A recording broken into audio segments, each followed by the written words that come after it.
Tippy time, my damies, Top Cat here and welcome back to the channel. Today we are taking another look at our Consecration build. As with update 7.3.5, we saw some quality of life upgrades. I'll make sure to leave a dim link of my build in the description.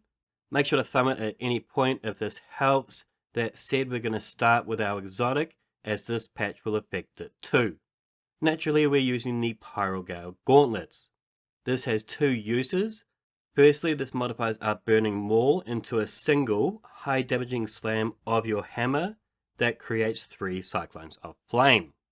It's basically a one pump chump version of our Thunder Crash, but for solar. And numeral 2, our Consecration slams now create a cyclone of flame.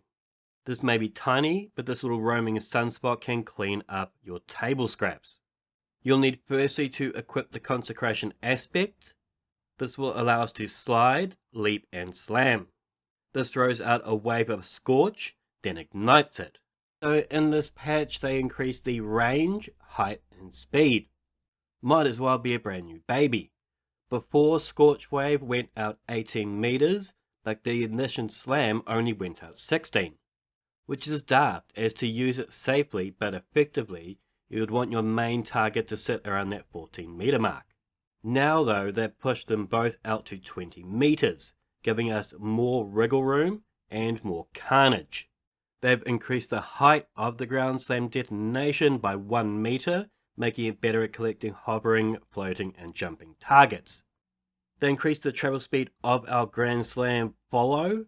Yes, this does include the Pyrogale version, and it has gone from 16 to 24 meters per second. That's a 50% buff. Now, I'm going Roaring Flames all day. This is a melee and super build, and we want them to be as strong as possible. This is going to push our grenade a choice up 73%. Our melee and Consecration will also get that same steroid juice of 73%.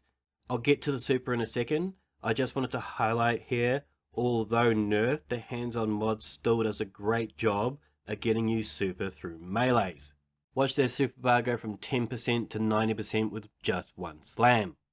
Looking at our super, it is important this season to include both Heart Aflame and Revitalizing Blast.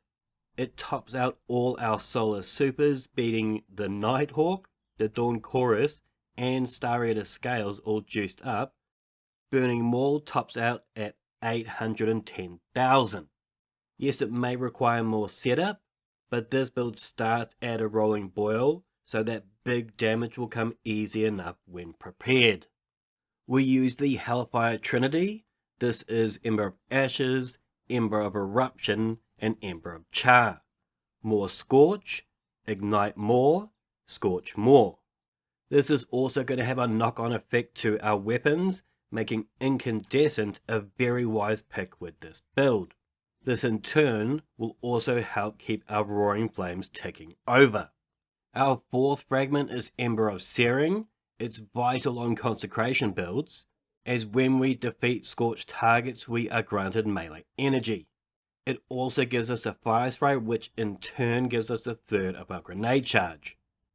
Our Consecration has a mad area of effect, so the more scorch, the better.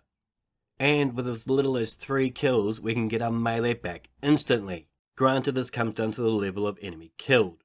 3 Thrall won't do it, but you get a Knight in there and just watch that melee bar go up. I'm not going to specify a melee to use. I generally roll around with a Hammer Strike as I use it as a movement tool. But I do like to use Bonk, Hammer, and harder content, as it can grant me Cure. Plus, it's an easy way to get your Roaring Flame stacks up. Now, you might find you have a period of teething pains running around without sunspots. Don't worry, it's not going out for cigarettes. You can use it on other builds. This one is all about damage though. I run Heavy-Handed mod to make an orb of power on Consecration kills. This procs recuperation, giving us a health bump. The only other mods I would like to suggest is Momentum Transfer and Impact Induction. I run one of each. This way our melees make grenades, and our grenades make more melees. This way we can have our own little circle jerk, and this goes a long way to keeping our roaring flames rolling. Feel free to pause here for my mods and build specifics, but I will leave a dim link in the description below for easy click and collect. In summary, this buff is very welcomed. In the past, Consecration was kind of like bowling. Every time I slammed down, there would be one pin remaining. But in Destiny, pins shoot back. The changes now have you not worrying about those spares as much, and you get strikes more commonly. Make sure to thumb it if you dug it, sub if you're new, and as always, tippy tie my damies, what a tie!